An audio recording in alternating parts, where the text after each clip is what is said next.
Hey there, if you're a therapist wondering how AI like ChatGPT is going to impact your private practice or your ability to grow a couples therapy business, you need to watch this. I was recently a guest speaker at a talk and I broke down what's actually happening with AI, not just the hype, and what smart therapists are doing right now to protect their income and reduce burnout and stand out in a sea of generalists. Hi, I'm Sam Garanzini, founder of Practice Magnet and author of the new book, Make More Offers, which is coming out soon. And if you want early access to the uncut notes, exclusive trainings, and my CAMFT conference slides that I gave earlier this year, just join the free book launch club at practicemagnet.com/launch. Now, let's get into the talk, which was recorded earlier this week. I hope you enjoy. I don't have a lot to speak about today about like, use ChatGPT for this, or this does this neat thing. There's a plethora of videos that goes into that, and there's constant content about something like that, about how innovative it is. I personally do not find that interesting. And the reason is I'm much more of a digital marketer, and that's my job with my business that I created is called Practice Magnet. What I find most interesting for me, and one of the hardest things that I've ever thought about, is as somebody who loves business. I come from a family of restaurant owners. When I opened my practice in 2005 in the Castro, I didn't realize how much I learned from my dad about owning a business that he hadn't really tried to teach me, but I just thought like he did and still do. A lot of these principles that I've been using for almost 20 years in private practice, and then in about 2018 started teaching other therapists. It's become a method. This is my program itself, a 9-step process that takes people to building multiple streams of revenue and intensives, low ticket products, all that stuff, as well as just doing direct care. And it's a really specific process that I came up with over many years and a lot of time as a marketing student. It has all kind of come together in my book. Everybody here, I will put this link to the book launch club that I'm going to be having, and it's free. If you want to get on the book launch team and get early access to my notes, the stuff that didn't make it in the book, the stuff that the editor is going to cut, all that, as well as I gave a huge talk this year at the CAMFT annual conference about marketing and the system you just saw in this new day and age. You can get my slides still just by going to the link that's on this that I put in the chat, and you'll get access to the early release of the book, the stuff that was taken and thrown on the scrap floor, if you will, as well as my CAMFT slides. And all I ask in exchange is, if you're up for it, tell other people about it when the book comes out. Help me kind of launch the book. But the book is called Make More Offers. What I am all about as a digital marketer, I think it's the unique thing in my space, is I really enjoy helping therapists think of their knowledge differently and think of it as a product that can be sold. And when you understand how to make a different kind of offer, you'll start bringing different clients toward you. And when the therapists in our program kind of get that, and they start having great people show up, people that they're excited to work with, people that do the work, definitely are there to pay what it's worth and get the transformation, it makes marketing into a win-win. And there's a few different ways you can do that, but that's what Make More Offers is all about, thinking of what's between your ears differently and making it into a product. So what I want to do today is going to be a lot about marketing, but even more so, what I want to show you is we're going to start off by looking at how are people using GPT. OpenAI released some really nice studies about itself now that it's in its 3rd year, looking at what are people doing when they're prompting it and how do those prompts stand to impact certain professions. We've heard rumors like, oh my God, GPT is going to cause 10% unemployment. The owners of Anthropic said point a few months ago. That's largely been disproven by Yale. I'm going to be showing you a bunch of things that are completely at the tip of the spear. I have screenshots to show you here today that you can tell I prepared this presentation about 2 hours ago, because had I used the presentation from last week, it would have been irrelevant. Probably this presentation you're going to see today will be irrelevant next Tuesday. But I want to show you some stuff because part of what I really enjoy is looking for the patterns in how money is being spent to create these models, how it's moving around, and what is obviously the bubble that is already here. It's about to burst. And when it does, I think we're all going to be left looking at one another kind of, if you remember in San Francisco, the .com in about 2003, we're all going to be looking at each other going, I never really liked Netscape anyway, and I don't want to be on MySpace. Who cares? And what will have come out of this boom is a bunch of things in a different way that we will operate with clients. We will operate as a profession. It's going to change that, as well as a bunch of stuff that's going to fade into oblivion. It'll be a joke someday that will bring up things like Netscape and MySpace and Stir, if you remember all those things. So I want to show you things that I watch, and you can consider signing up for them too if you really want to nerd out about this. And I think that's going to better inform you as to where is all of this probably going and who to pay attention to as they use it and what have you. I want to get into this a little bit into a certain part, but I want to show you some of the meat and potatoes of this basically weirdness. And the first part, what I want to show you is the study that OpenAI came out with very recently, weeks ago, about itself. I am hoping I'm saying this right, the GDP Val study. And what they did is they looked at the prompts and what people are using it for, and how would those prompts generalize to different occupations, sectors that are recognized across the GDP. And this was pretty fascinating. It went through it like, what are the sectors that are most likely to be impacted? Government, manufacturing, retail trade, wholesale trade, and all. This is 29 pages long. And of course, I'm not going to go way into it. You're wondering, how is it going to impact me? So I'm going to show you that. So what I did is I put together this little thing, which anybody I'm happy to share as you guys are going to want it. But what this means for therapists in private practice. And what we're going to go down here, I'm going to tell you the main takeaway that this thing had. AI and GPT, it is not eating up jobs. People are using it as a helper. It's exactly how you described, Vanita. You had this thing and you want to create this worksheet and you do it. And it's kind of becoming your buddy, especially if you're in a profession where you're using your own thoughts and creativity. It's becoming a helper. So things like there's jobs that are kind of GPT immune. I did try to use GPT to find me how-to videos on how to redo the varnish on my wood floor in the house, and I totally ruined the floor. So like, it's really good for some things, pretty far for learning how to like fix certain plumbing issues, electrical issues now I feel really comfortable with, but then it's hitting a limit. I think this is fascinating. What can it do? And then what is the more important question is we're realizing that this thing has flaws and we don't like the information it gives us about certain things. And so people are stopping trying to turn toward it for that information. So when you consider that it's becoming like a buddy for the creator, which in this case is the therapist in private practice, what are people using it for? They're not using it for anything that is seemingly going to replace therapy.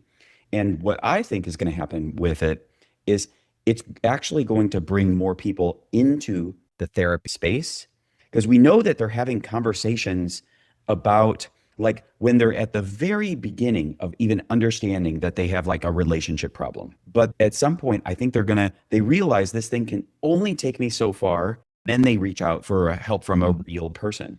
I think though, if you are a therapist that is in a generalist space and you claim that you do depression, anxiety, and then you do a little relationships and you do this over there and that over there, GPT is definitely going to dominate your practice, as is BetterHelp and GrowTherapy. And those guys are crushing the generalists, and they can definitely compete on price. So the places where people are still excelling are those where they really double down on what's their offer, their niche. But even in the generalist space, let's talk about what people are actually using it for, because their clients are not using it to replace therapy. What therapists are really using it is to replace busy work. And it's saving them time, energy, and money, because they're now able to do things like notes, summaries, soaps, exactly what you were talking about, Marilyn. This is now becoming a major use of this. And there's companies all the time popping up claiming they have a HIPAA compliant note-taking, blah, blah, blah. And I could not believe how many of them had tables at the CAMFT conference, and just one after another. So this is becoming really popular. Admin and documentation, just that being faster, smoother. Paperwork templates, consent forms being sent and back, and it puts it in automation that reminds the clients to sign and all that stuff. All that friction, this thing is eating up.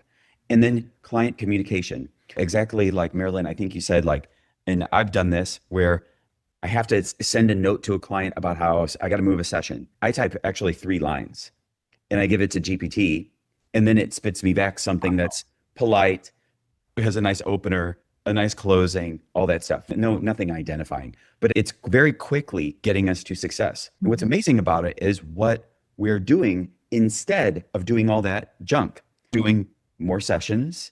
We're doing things that we enjoy, be it with family or whatever, but it's also learning. So what that's helping is with burnout. You're being able to do the things you enjoy and be around the clients that you find invigorating. And yes, just little takeaways about it. It needs to be HIPAA compliant. Yeah, we know that. We hear that constantly. Clinical judgment stays with you. Of course it does.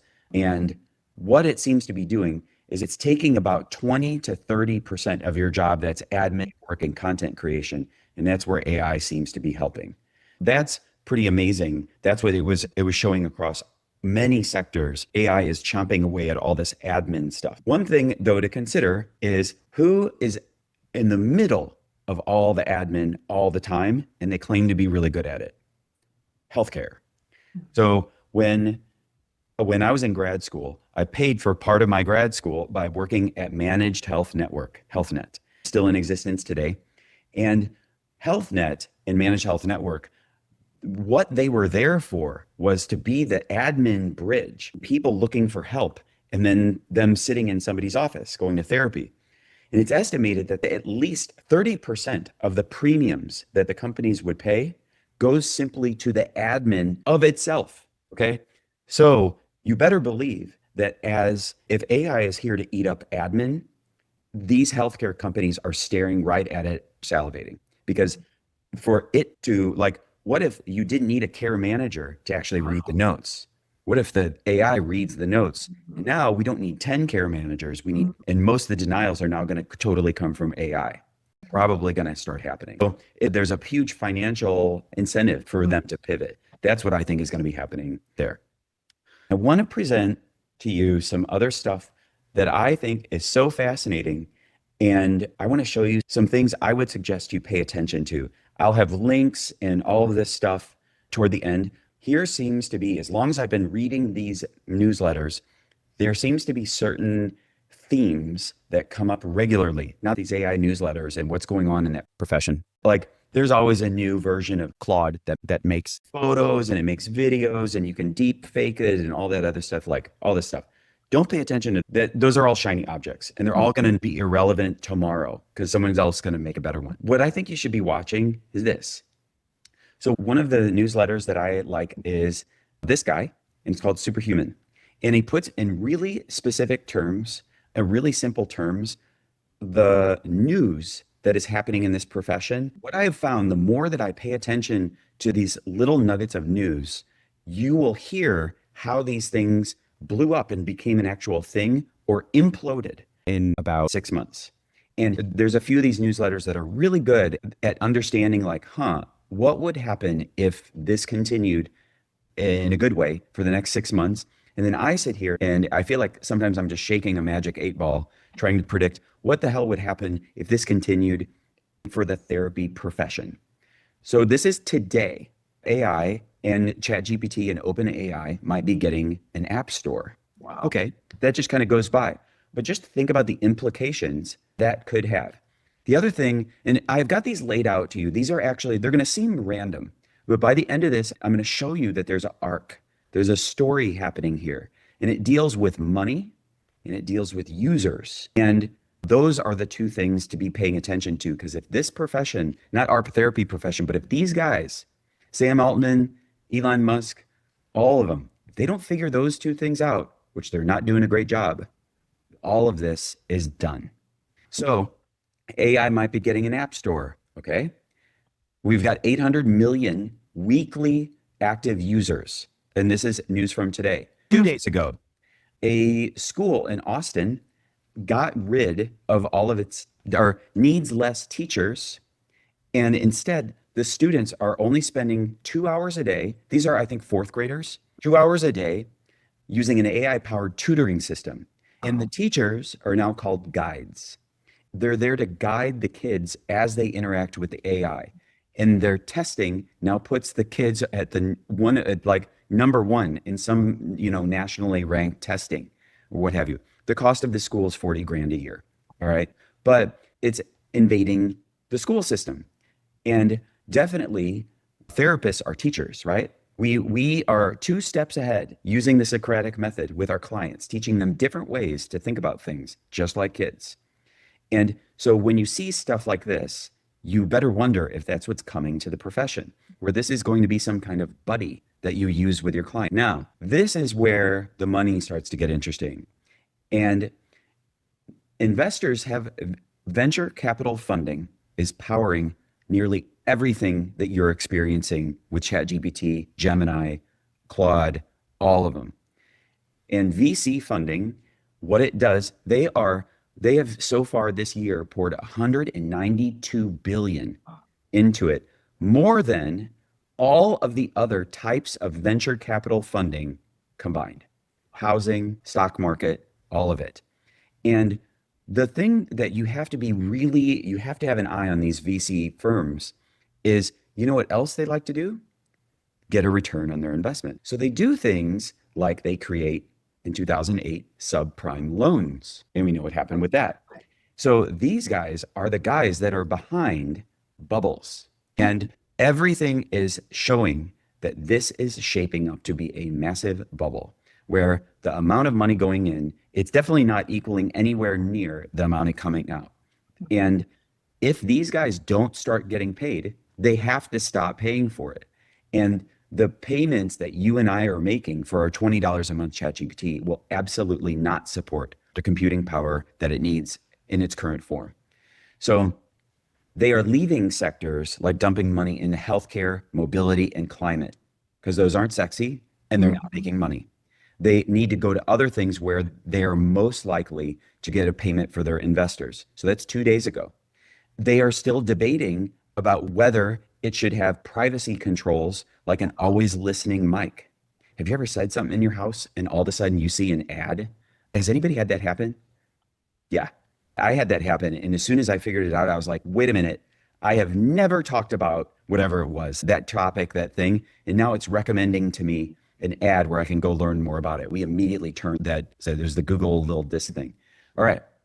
So companies are having a really hard time explaining about the upsides of AI. And so over the past 12 months, there's a problem. Some companies can't put their finger on how it's supposed to change their business for the better. Yet we're all still talking about it. 95% of AI workplace pilots, so the GPTs that they make to make the workplace better, they fail. As somebody who has a software business now, we built our own software for therapists. We are building these ourselves, and they are quite difficult to make them work. But we're still doing it because they show so much potential. This Ryan Levesque is one of my biggest teachers in the marketing space. I've been one of his students for about 8 years, and he's definitely a thought leader in this space. He puts out a really nice newsletter that comes out once a week. And OpenAI 2024 performance lost $1.35 for every dollar that they spent. That's bad. 2025 still losing money on every transaction, but the projected revenue is 13, losses this, so they're becoming profitable. But in order for all of the finances to work, right now, it was just OpenAI's valuation is at 500 billion. It's more than Coca-Cola, Netflix, and Adobe combined. That's crazy because these are actual like GDP movers. And this is not. In fact, this is like basically a house of venture capital cards. In order for OpenAI to be successful in its goals, it must have sustained 60% growth for the next several years. And no company has ever done that to the existence of the system. This is literally not possible, what they're saying, or it's never been remotely done. And the way this is shaping up, it doesn't look like it's going to be possible. I did want to show this thing. I thought this was quite encouraging, is that Yale Brookings Institute looked over the last 3 years. Is there job loss due to AI? And near that they can tell over the last 3 years, it seems like it's just normal ebb and flow of people in and out of the job market. And the job losses, the unemployment it feels like just normal trends for this time of what we're experiencing. And people are entering into different kinds of jobs that have AI as buddies, as helpers. But that's it. The 30th, so almost like a week ago, OpenAI, this one is definitely, because I've been making the case that this thing can't pay for itself. So all of us, if you want to keep using this tool, you better hope that they figure out something like running ads inside the GPT. And now you can shop for Etsy products and actually Amazon inside GPT. This is really important because they better figure that out if they're going to try to pay for this thing. If they can't, then this is just going to end up just being like a cool little tool like Chrome in the internet. But these companies are losing money on it. The one part about that comes up in most of these that I think is worth watching really big picture is how China is using it. We know that the United States is largely at the end of a 80 or so year arc that is overlapping, like since Great Britain, the Netherlands in the 1600s, Great Britain in the 1800s, the United States in the 1900s. And we are just like economies in major countries have this cycle, economic cycle. We are demonstrating behavior to indicate we are at the end of that cycle, printing money, a lot of it. The one that's on the way up that all of those countries had over these centuries, the one that's on the way up is China. What we need to be very careful though with is, I think, Chinese defense and basically offense milestones that they're making in their AI. See, China's hard because you can't tell if what you're hearing about is real because they release only what they want to. But Chinese state media claims that they were able to fly AI-powered radar system. The radar was adjusting itself on the aircraft all the time, making it virtually undetectable. The other one that was fascinating is a Chinese university team used a DeepSeek model, that's China's version of OpenAI and Gemini and what have you, to generate 10,000 distinct military scenario simulations in 48 seconds. And that would take humans a long time. And that is why I think you're seeing our federal government and this administration totally hell-bent on ignoring regulation when it comes to AI and throwing so much money at it. Because if the United States doesn't keep up, it's probably done. As far as being a world leader and our currency and our control of shipping around the world, which that ultimately determines the power structure on this planet, we will no longer be the leader. And everything's shaping up to look like it's a fight that we are not set to win. So that is the story that I wanted to present to you and then give you something to chew on. Now, also in these tutors, I thought I would leave you with something that you can have fun and nerd out with. And I love this part of these newsletters. So this is brand new in GPT. This is only in the web browser version. So open it up there, hit this plus, go here to more. And now there's this thing called study and learn. And you can prompt it to have it be a tutor for you and like, give me a calculus problem, ask me for each intermediate step, blah, blah, blah, to simplify it, and then help me where I seem to get tripped up. Now, do that and tell it to behave like John Gottman and teach you couples therapy. It'll do it. That's and great. I can tell you, as someone that's been teaching the common method for almost 20 years, it's pretty damn close. I love it. So this as a tutor and a thought buddy around this thing's amazing, but we could be living in what we'll look back at as just this brief blip of educational knowledge that we all had access to. If these companies cannot financially make themselves viable, all the money's gone. And then what we're left with is probably the government having to use it within research and what have you. And we know how thrilled this administration is in doing educational research. They are like actually running backwards as fast as they can. That's what I see as like the state of AI as it exists today, October 7th. And by next Tuesday, it'll be totally different. So I'm here for your questions. What do you think about any of that? I hope I gave you, it wasn't trying to be fear mongering or scare tactics. There's a lot more to it than just prompting it. So any questions or comments? You buy it? Is it consistent with other things you've heard or inconsistent? The questions I think all of us need to be asking, going, what the hell is this going to do to the future of this profession? Hey, this thing happened and you're probably going to want to pay attention. At least I think you should. But yeah, I hope that was a little useful. Absolutely. It was great hanging out with everybody here. Yep, I'll upload it to my thing. It'll zhuzh it up, and then you can share it. Absolutely. But thank you for your questions, and I hope I made you think. Help me launch my book and stay on the email list. Just reply. I see every reply, even though the list is 25,000. Keep the conversation going. But thanks for having me. All right, bye-bye.